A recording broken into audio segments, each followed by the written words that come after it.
Hi, I'm Karen. And I'm Elise, Welcome back to Poodle People, where we talk about all things poodles.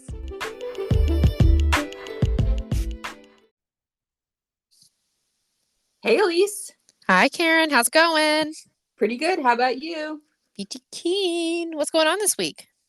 Well, I thought it would be nice if we talk about how we are wrapping up the season with a much anticipated guest.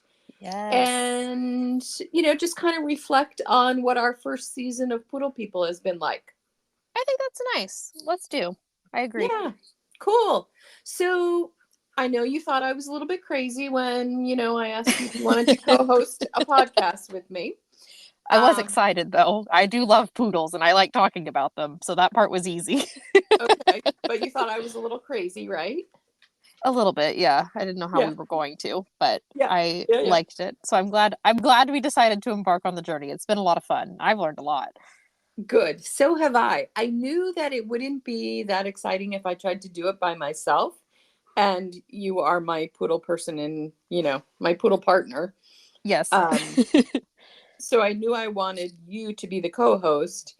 And I'm so glad you were willing to devote more of your time to talking about poodles. Yeah. But I have loved all of our guests.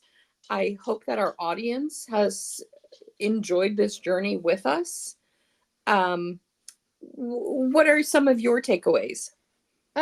I've just learned a lot. I mean, I know we talked to a couple of friends that are not necessarily poodle people, so it has been very interesting to get perspectives in different parts of the dog industry in general and other breed specialties, which has been really fun. And I've just enjoyed talking to people who have an enthusiasm for dogs as much as we do. It's been a lot of fun, and I really hope our audience has enjoyed it. And if there is something you guys want to hear, feel free to hit that email link at the end of each show, because we're open to suggestions. If there's something, people want to learn more about, we'll look into it for sure. Yeah. But it's been a really fun journey, and I have enjoyed every bit of it, and I'm it's just been a lot of fun. Yeah, I think the podcast is a lot like journalism, except that it's spoken rather than written.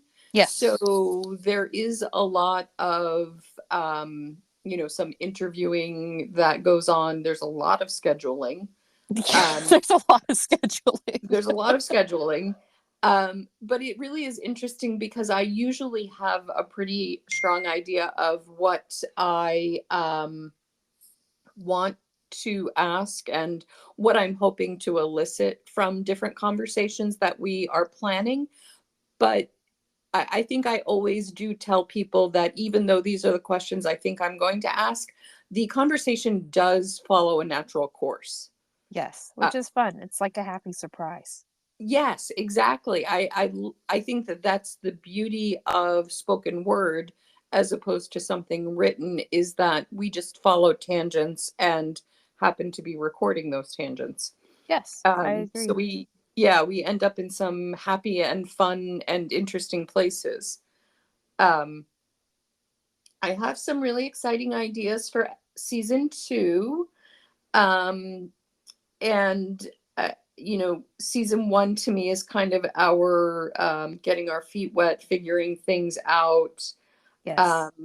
But a little bit of a learning curve there for us. So if you've made it this far, thank you. Yeah, absolutely. I'm hoping to start asking exploring some more of my scientific interests. As you know, I'm an avid reader, and because I work at a university, I have access to all of those peer-reviewed journals. So I am always looking at things, and I think that season 2 may have a slightly more scientific. I'm all for it. Yeah.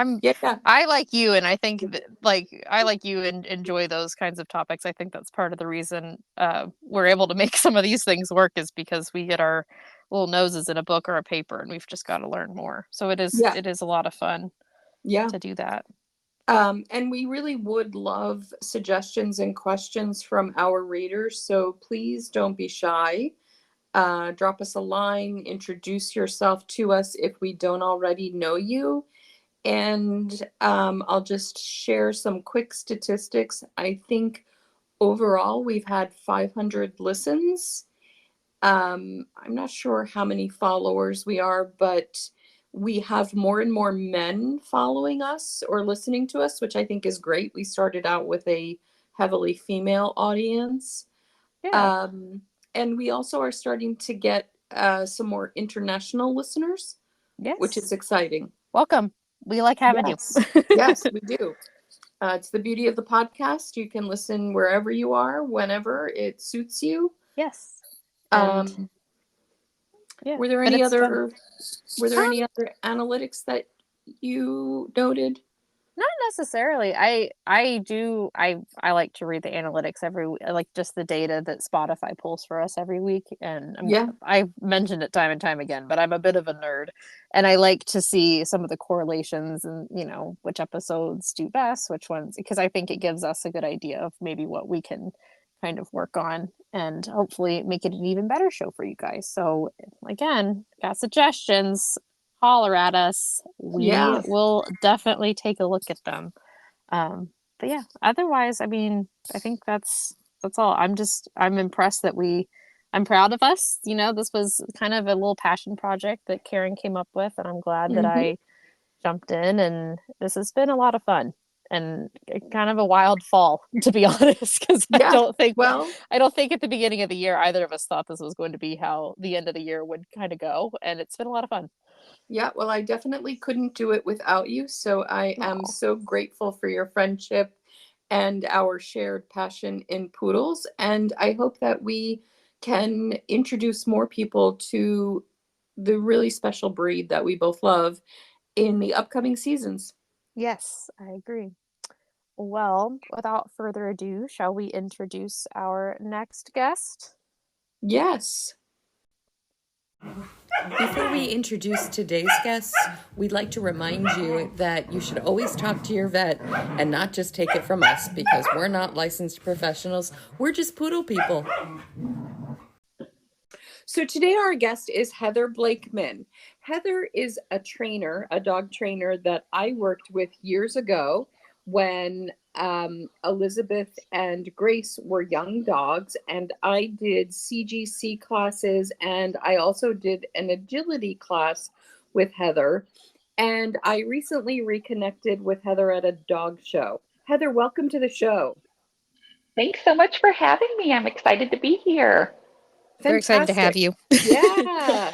Yeah. So, Heather, tell our audience a little bit about yourself and your dog experience. Oh boy. Well, I really don't know where to start because dogs have been in my life as long as I can remember. My parents actually were taking AKC obedience classes and planning to compete with their Golden Retriever and Weimaraner when I was crawling around on the floor. So, Oh, wow. Yeah. yeah.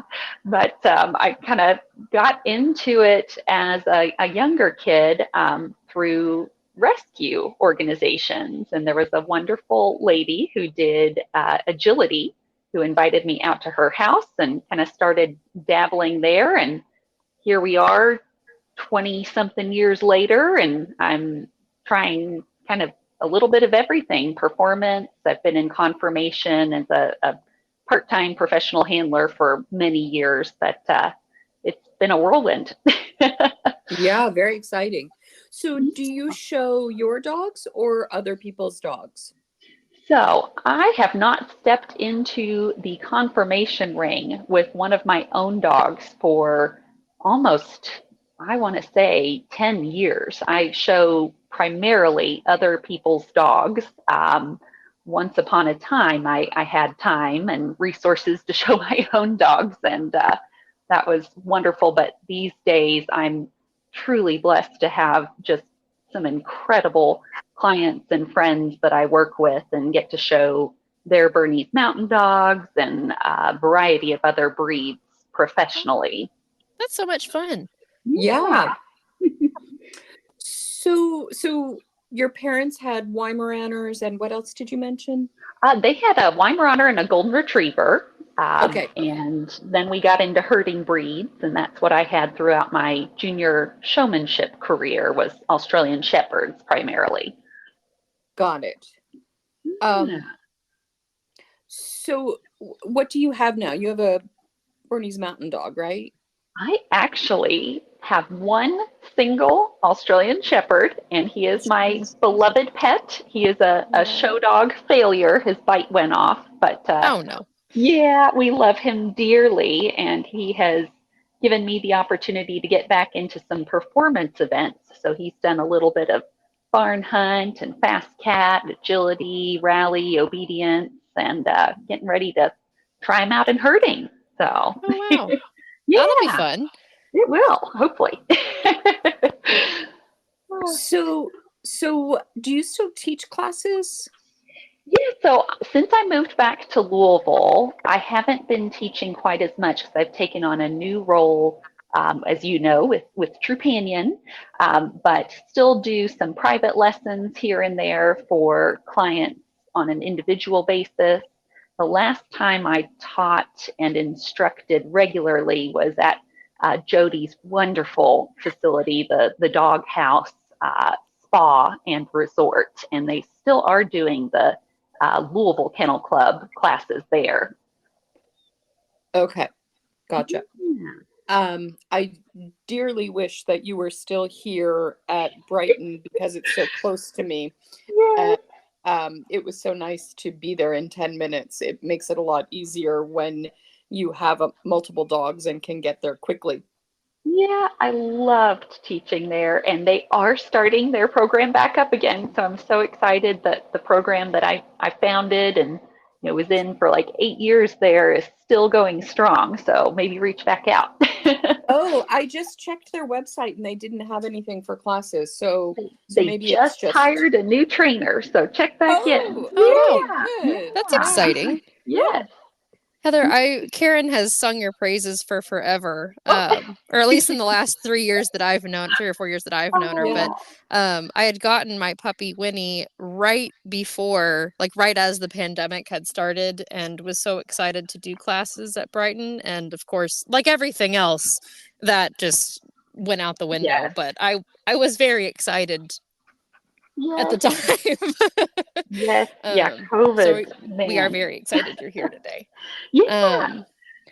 Can you tell us a little bit more about some of your certifications? I know you have quite a few letters behind your name, and I'm interested to kind of hear about some of them. Yeah.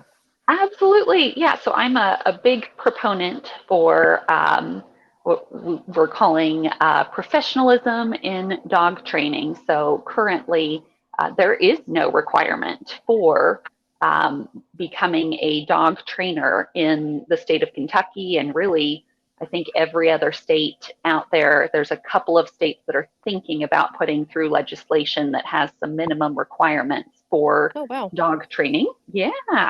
So I'll just shout out the Alliance of Professionalism in Dog Training, which I am actually the face of. My dog Strider and I are on the home page. If you go there, you can see us.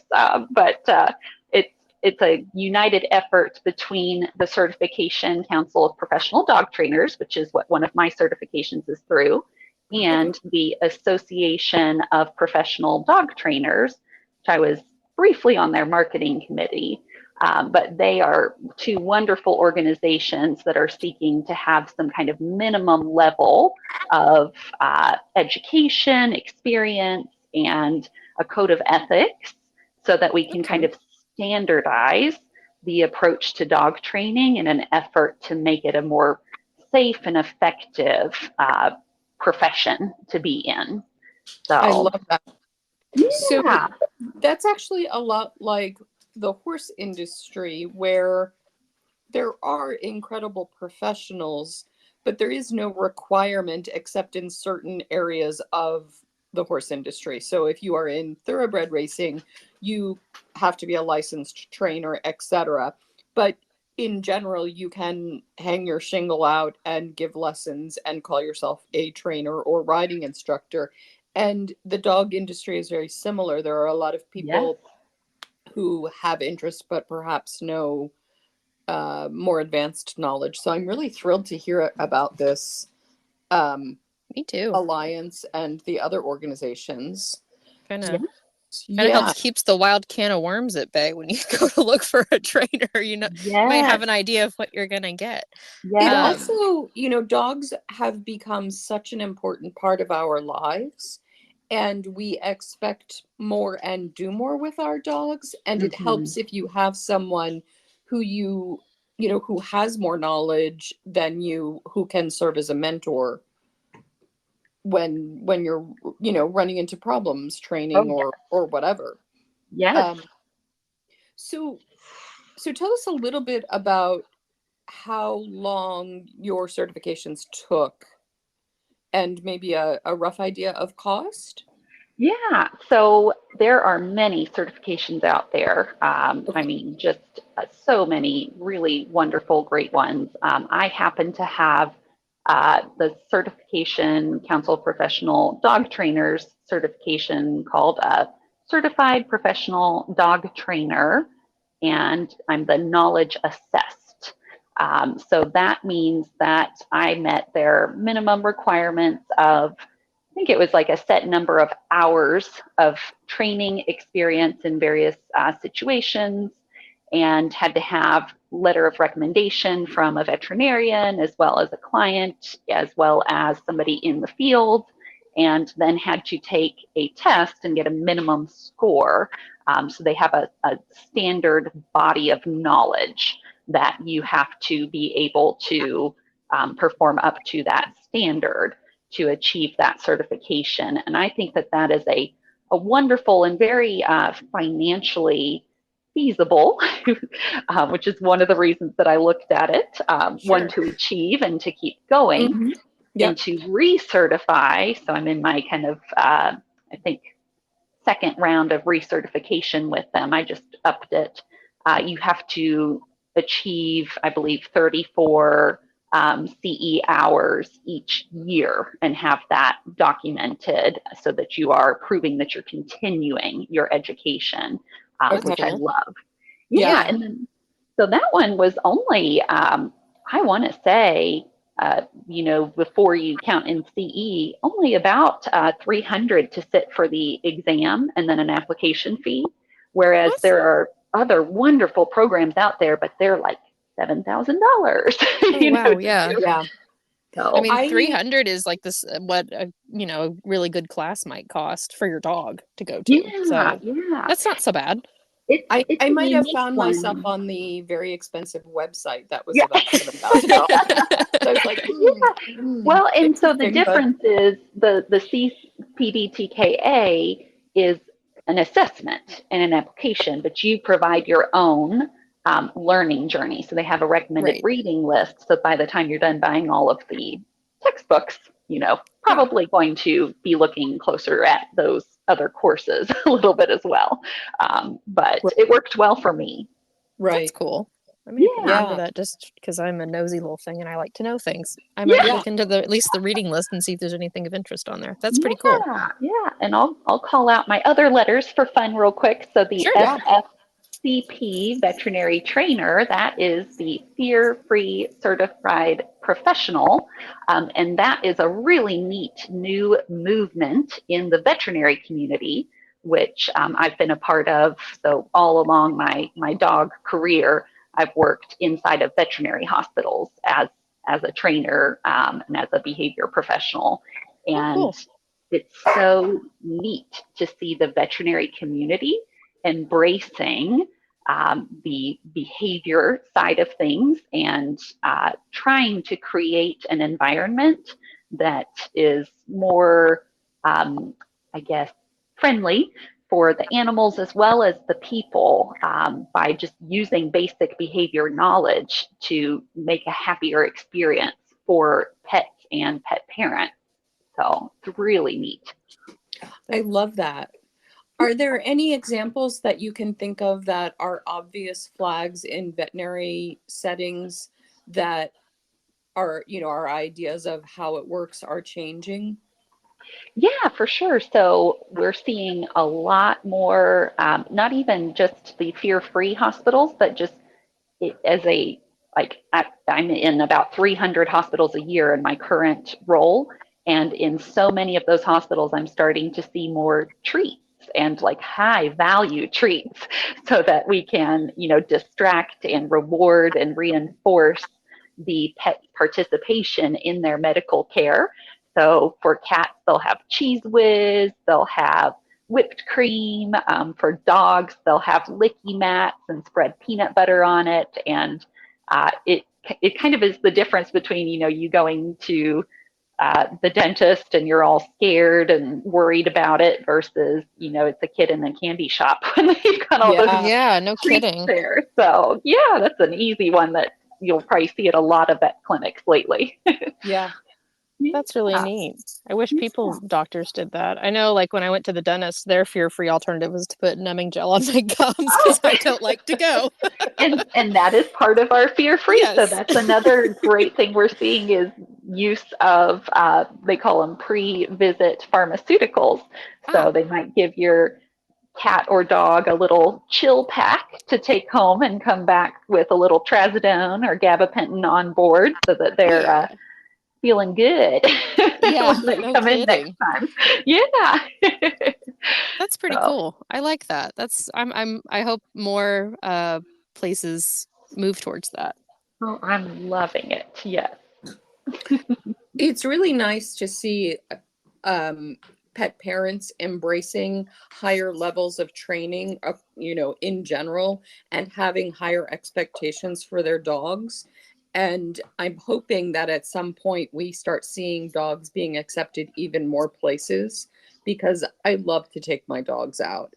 And I think part of the reason that dogs are not always welcomed is that dogs are not always well behaved. So it's nice to see dogs that, having a general audience that understands, that a CGC is kind of a basic requirement for their dogs. I agree. And I will say that I used my own dog's CGC and resume to get her accepted into a rental situation when I was a young college student. I was like, here is my dog's resume. She has a best in show and a CGC. And I know you don't accept pets, but please accept She's a very nice doggy, please. Yeah. I'm begging you. That's good. How exciting. Yeah. I've had the opposite. I was using my mechanic's extra car while he was working on mine. And, as people know, this show is Poodle People. I have a show poodle. And he spread this big tarp in the back of the car. And I was kind of like, my dog's spotless. It doesn't shed. That's the beauty. He just took a bath. That was kind of him to just be like, you know what? Just in case, I'm just gonna leave this here. Yeah. Don't mind me. And it was nice of him to let you use his truck. We had never talked about my dog, but I just thought it was kind of funny when I got home and saw that, and I was like, oh. I love it. This is why. Oh my goodness. Yeah. So, Heather, do you have any recommendations for, I know we talked about some of your qualifications, but do you have any recommendations for people that may be interested in following a path of dog training professionally? Yeah, I think we did lose her. Oh, no. Yeah. So we're at 18:15 when we lost her. Oh, okay. Oh, no. Oh, wait, are you there? Oh, there she is. Here. Yes, oh. I'm so sorry. I did hear your question. Can you hear me okay? Yeah, we can hear you. Yeah. Okay. Yeah. Okay. So, Elise, you were asking what people should do who are interested in kind of exploring that more. Yes. Yeah. So I'll share what I did. So I think one of the best ways to find out if it's something that you're interested in is to ask to shadow a current trainer and then shadow several more because they are all so different, and there's so many different applications of training that you can get into. And I have found that networking and getting to know all of the different opportunities out there is just an incredible way to find out, A, if it's right for you, and B, if it is, what niche you want to get into. So we have some really wonderful communities of trainers out there. And I think a fabulous place to start is even just like a Facebook group. So we have the Force-Free Trainers of Kentucky is one of my favorite little networking groups locally here. And that's a wonderful place to reach out and say, hey, I'm interested. And is there anybody who needs an assistant in their classes? Because we always like to have extra hands. Yeah, no kidding. I bet. Yeah. So that's my first recommendation. And then second would be just to look into some of those programs out there and some of those certifications. And see what might fit you. Very cool. Well, thank you. I appreciate you sharing that, because I know I've talked to people who are into it, but they're not sure, how to really get into it, if that makes sense. Because I know like the animal world can seem A, kind of cost prohibitive, and B, network prohibitive. So I appreciate you sharing those resources. I hope that helps somebody who's listening kind of get into it. Mm-hmm. I also was just checking websites recently, partly in preparation for this conversation, and partly because of my own interest. And I think that in some ways COVID did do us a favor, because there are tons of videos that can be used for education now. So I have a feeling that, as in many different industries, people started recording things and offering them. Yes. So it may be easier now to break into it and have a base of knowledge. It's just a guess. Yeah. But that's kind of my gut feeling. Absolutely. And I've actually got my own courses out there. So those are where my confirmation courses have lived since COVID, because it disrupted things so much. So yeah. Oh yeah. Yeah. That's cool. I didn't know you had your own courses. That's I awesome. didn't either. I'm going to go check them out after this. Yeah, I can tell you that.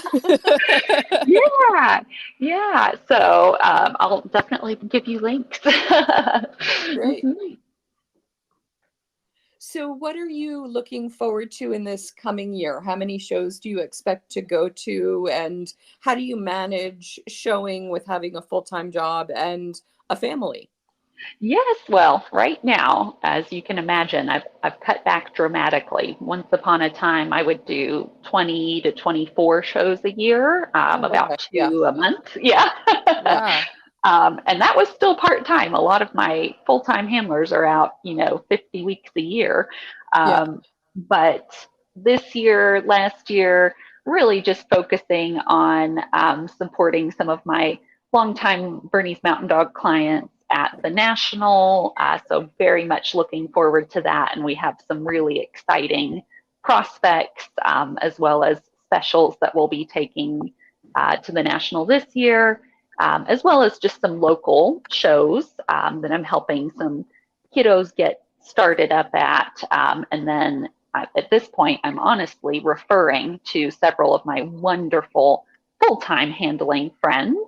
So I'm just helping the younger dogs get started, get trained, begin their conditioning, and then we get them handed off to a full-time handler who's out on the circuit, every weekend. So yeah. Have you been on the show circuit full-time ever, or did you kind of bypass that? I was as an assistant for about 1 year, and it was a lot. Yeah, I was going to ask if it was as grueling as it seems, but obviously, oh my! yes. Yes, I have never been more tired in my life. Even I think as a newborn parent, I was less tired than I was when I was an assistant on the circuit. So that's quite a comparison. Yeah. Professional handlers are some of the hardest working, dedicated people that I know, and they just do incredible work. And it truly is a 24/7 job when you have other Yeah. people's beloved family members in your care. You know, Yeah. you literally can't sleep on the job without knowing 100% for sure that those animals in your care are, you know, being taken care of to the best of your ability, and it's a lot.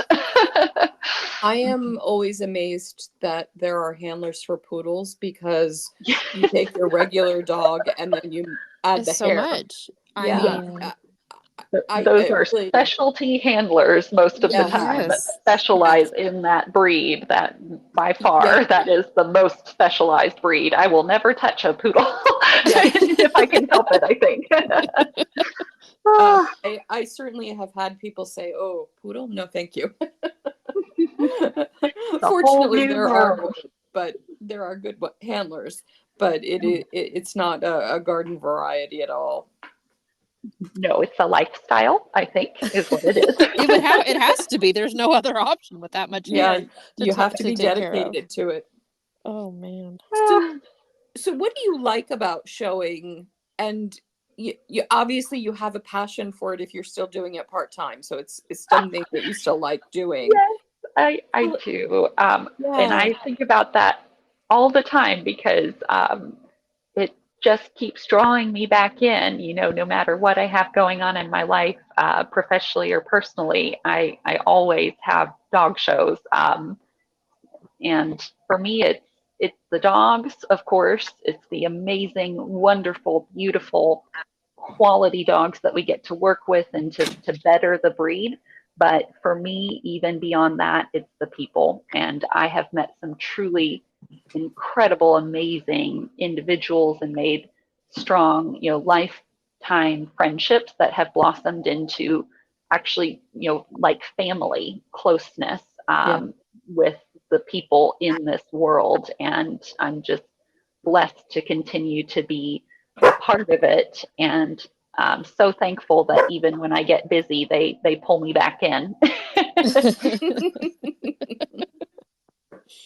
Well, It that's is that's it is fair. really special. I have not shown that much, but you do see the same people, you see the same vendors, you see the same handlers, you see the same assistants, and you get to know people in your breed, in other breeds.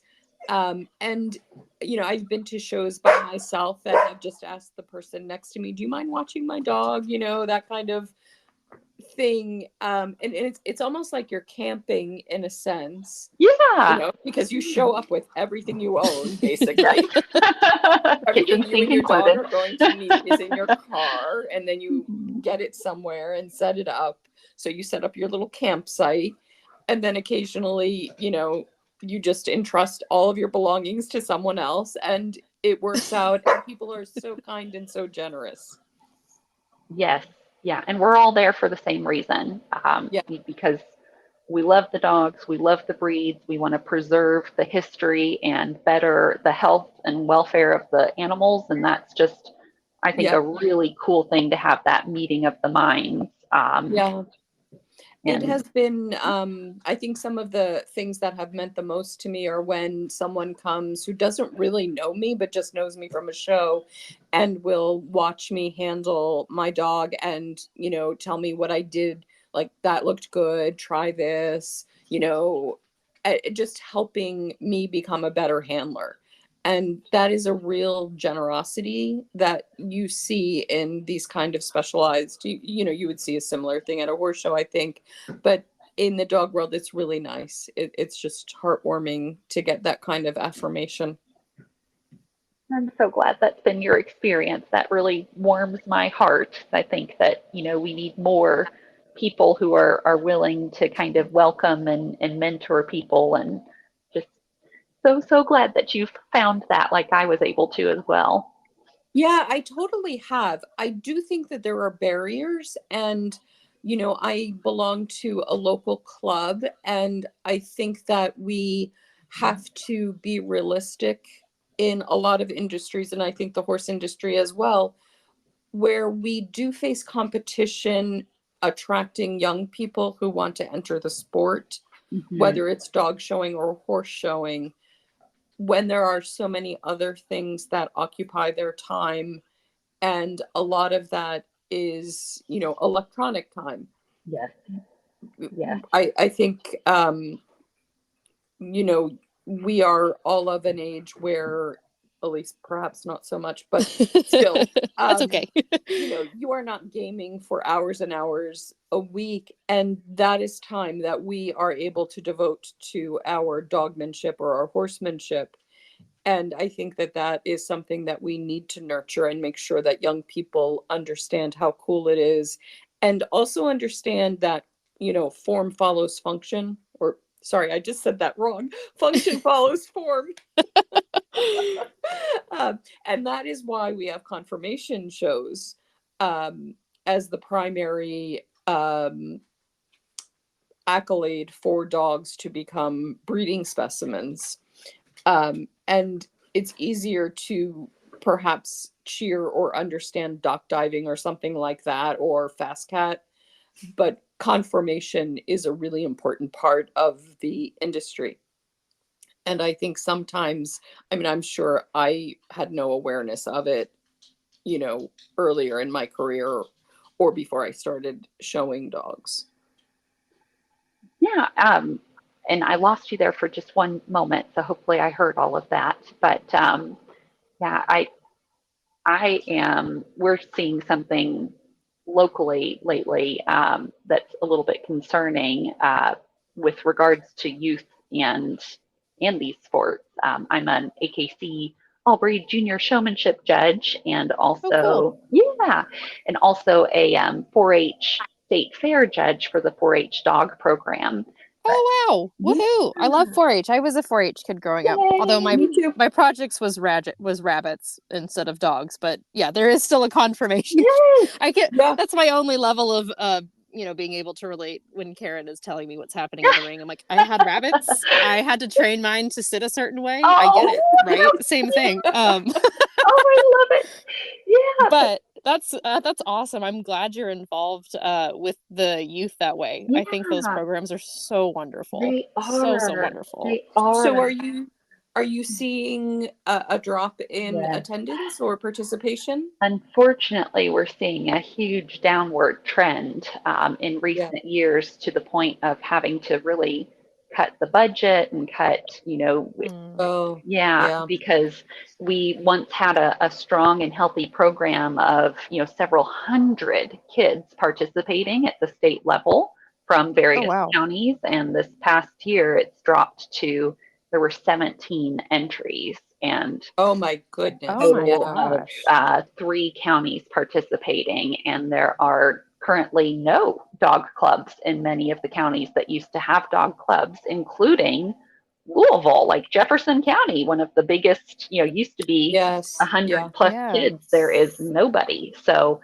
I'm really passionate about helping and working with these organizations to try to figure out, you know, how we can get them reignited and going again, so that we can, you know, lead more kids to these very, I think, rewarding careers and opportunities. And just, Yeah. you know, this is an incredible program for youth development that I don't want us to lose. Oh, I couldn't absolutely. agree more. I wish they did like 4-H programs for young adults. I think that would be so fun. Yeah. Like that was easily one of my favorite parts of a really weird period of my childhood. We had a lot going on, but that made it so bearable, and I loved it. I loved Elise, showing my rabbit. I loved my project. It was so fun. It was fantastic. you should think about volunteering, Elise. Yeah. I really should. You Thank should. you for the suggestion. I really should, because that actually would Yeah. be a lot of fun. Yeah. I didn't even think about that. Oh, But yeah. I'm Especially sure with the dog program, that Yeah. all of your bunny knowledge would translate very nicely. Hopefully, yeah. I'm sure Maricopa County has hopefully an extensive 4-H thing. Arizona has lots of kind of rural areas, and Maricopa County is our big metropolitan. It's where Phoenix is, and that's where like the majority of people are. So yeah, I really should look into that. Thank you for the suggestion. Yeah. I will take that and research it. Thank you. I have to admit that I can't remember why I was checking, but I just assumed that Fayette County had a 4-H dog club, and they do not. And They I was used really to. quite surprised. Mhm. Yeah. I Yeah. actually believe they're restarting the Fayette Club, so stay tuned. Oh, I that's did see recently that somebody's going to try that, and if I can be of any help in any way to any of those programs, and as my daughter gets older, I guarantee you I'll be restarting the Jefferson County program if it's not yet by then. yeah. But yeah. Awesome. Mhm. So, does your daughter have a dog yet? She has a stuffed Bernese Mountain Dog and has Oh, done Oh, 2 that's too TV so events. cute. Yes, that's they wonderful. have the plush class. So they let the kids go in with the little stuffed animals and run around the ring and do a down and back and put them on the ramp. And she's done that twice now. So she wakes up every like Saturday morning and says, "Are we going to the dog show?" Oh, Like, that's oh, precious. Wonderful. That is yes, fabulous. yes, yes. Oh, I love it. I was judging at the local Sheltie Club regional, and she went with me, and she was like, "Is it my turn? Is it my turn?" Oh, You don't get to Nice. do it today. Sorry. that is so cute. I Well, Yeah, know. really sweet. Yeah, she's well, ready. sounds like you have a good future member of your clubs there, I Heather. think so. Oh, So, do you belong to the Louisville Club? I can't think of the formal name of it. yeah, the Louisville Kennel Club, and Louisville Kennel Club, yes. I do not currently. I have maintained a membership in the past, and that is on my list. So I will definitely be reaching out because they have some wonderful people putting on great programs there right now. Hmm. I've actually thought about joining it in addition to Lexington Kennel Club, just because I know Louisville has a handling class, I think more regularly, and I thought it would be a good experience for me to kind of mimic a show by driving somewhere and really pretending rather than just going to the park, Oh, which is still valuable, absolutely. of course, but you know. Absolutely. And I would also be on the lookout for bee matches. Have you ever encountered those? No, actually, I don't know much about bee matches. Tell us. Yeah, so a sanctioned bee match is a really great way to practice. So they only allow owner handlers and non-major pointed class animals to participate. So it's a very Oh, kind of nice.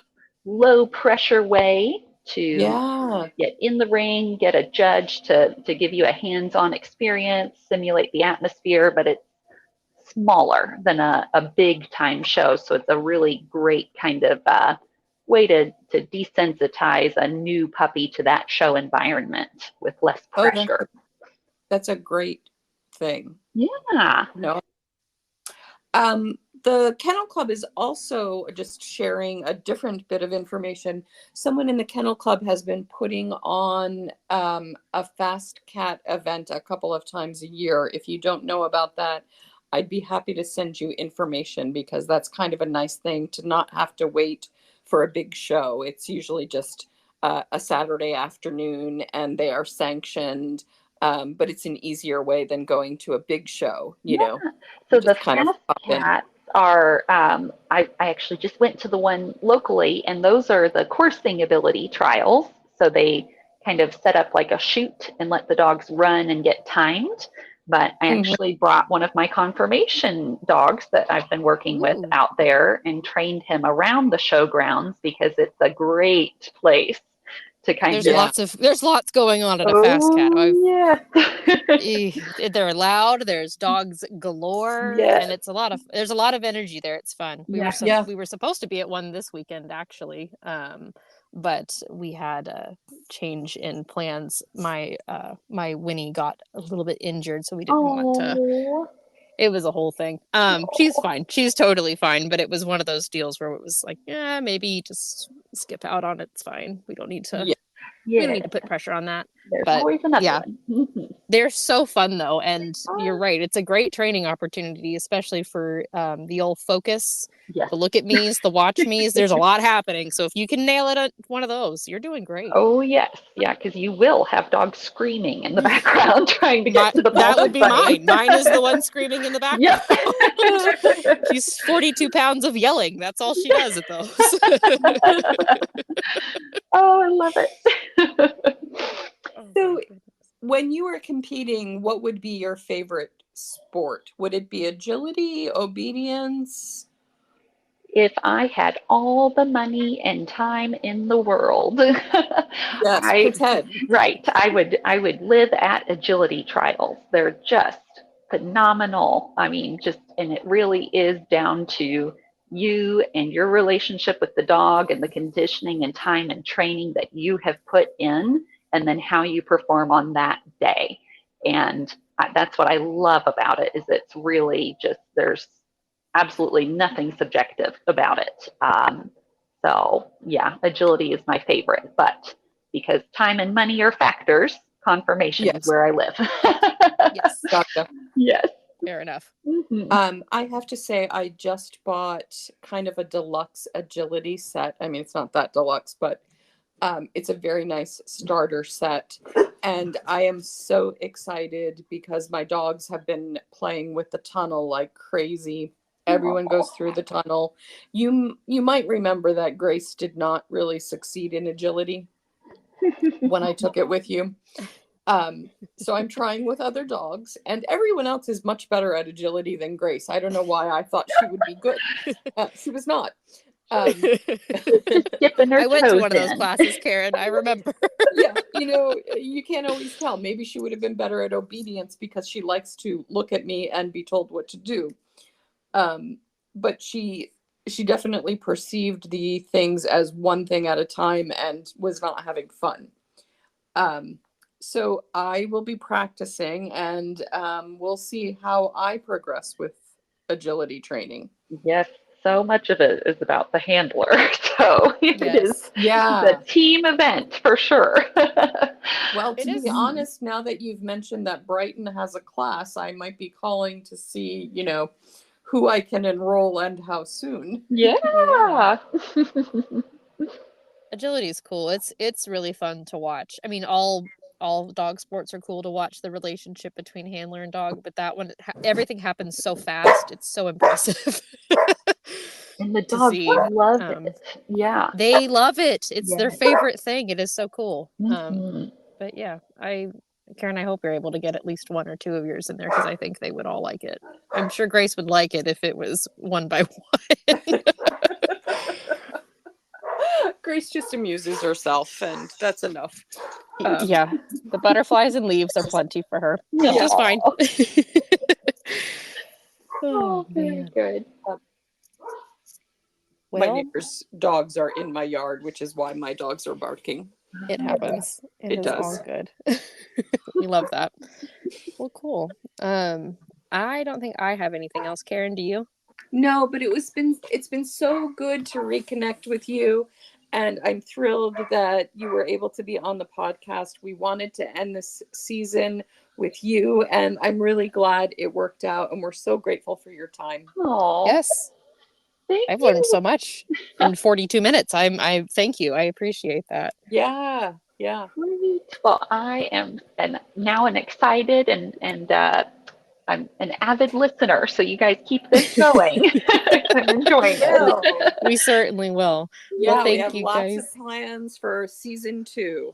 Yes, so stay tuned. We'll be back probably sometime in January is the plan. So if you're a frequent listener, don't be surprised when there's a bit of a break. We're going to take a little bit of a break to plan. Sounds great. But awesome. Well, Heather, thank you, thanks Heather. so much.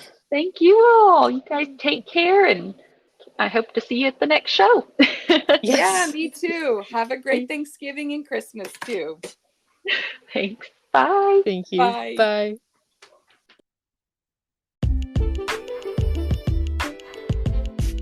Thanks for listening, and remember, a poodle will change your life. Hey, thanks for listening to this episode of Poodle People. Please remember to like us on your favorite platform, or even better, leave a review. We really appreciate it, and it helps us get new listeners. And if you have any questions you want me or Elise to answer, send us an email at poodlepeoplepodcast@gmail.com.